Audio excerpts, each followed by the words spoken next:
At times, we can feel stress and anxiety reach new levels. You may have felt so overwhelmingly stressed that you wouldn't turn in assignments on time, or you may have felt an abrupt feeling of anxiety wash over you as you walked over to a class podium for a presentation. Or perhaps your stress and anxiety seem constant and unrelenting.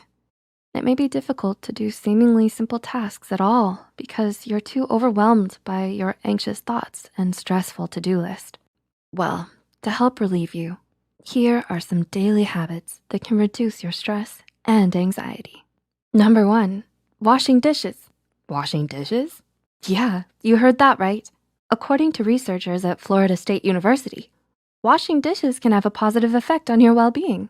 In an effort to test which daily activities relieve stress, researchers conducted a study with the help of 51 students as subjects. They found that those who mindfully washed dishes reported a decrease in nervousness by 27% and an increase in mental inspiration by 25%.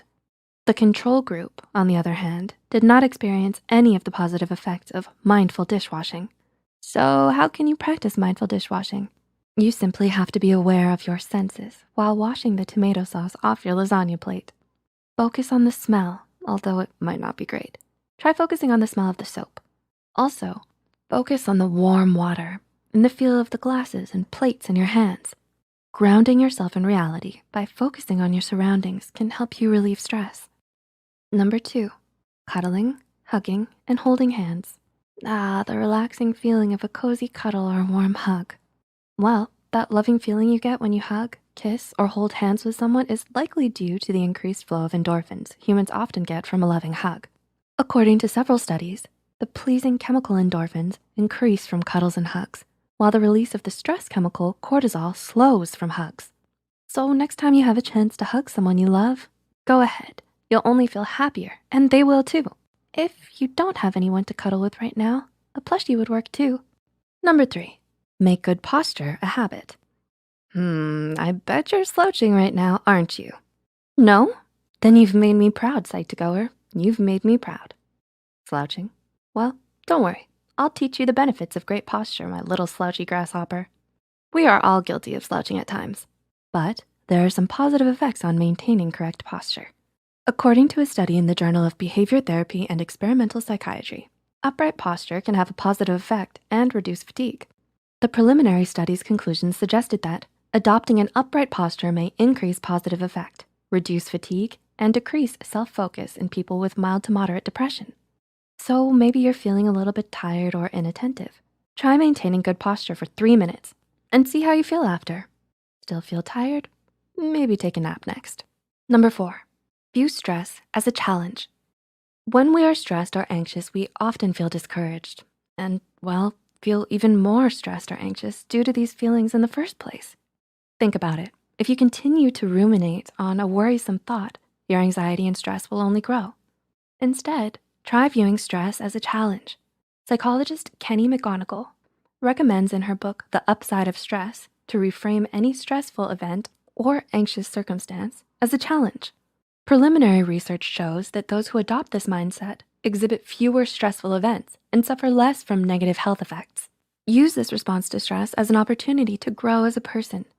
View how you can react differently and what that will do to you and the situation. How will you feel in the long run if you react this way? What if you view your stress as a long-lost friend who needs a break or some talking to in order to calm down? Well, if you talk to them, you may just hit it off, and then you may not view stress as an enemy at all, but as a friend who simply needs to be reasoned with. Number 5, meditate. I'm sure you've heard before about the benefits of meditation, but if you know your day is bound to be busy and stressful, put aside 5 or 10 minutes each morning to ease into it with some mindful meditation. It will likely be difficult to jump into a full hour's worth of meditation, so take it in baby steps. Start with 5 minutes each morning. Once you've mastered that, add an additional 5 each week until you feel comfortable. Neuroscientist Gail DeBoard demonstrated through fMRI research that changes in brain activity in subjects who had learned to meditate were unchanged even when they were not meditating. DeBoard recorded brain activity and took scans of subjects' brains while they meditated and after, while they completed everyday tasks. The scans still showed the changes in the brain activation patterns, continuing to the end of the study. This was the first time this sort of change had been discovered in the part of the brain known as the amygdala. And number 6, go to bed on time. Do you go to bed on time? What time are you watching this video? If it's past your bedtime, go to bed after this tip. If it's not past your bedtime, I am once again proud. It is vital to our mental health that we get enough sleep. Sleep deprivation can impact our anxiety for the worse. According to research, not getting enough rest can increase the brain's anticipatory reactions, intensifying your anxiety and stress levels. So check the clock. Is it past your bedtime? It's time you make going to bed on time a daily habit, or a nightly one. So will you practice these habits? Which will you try first?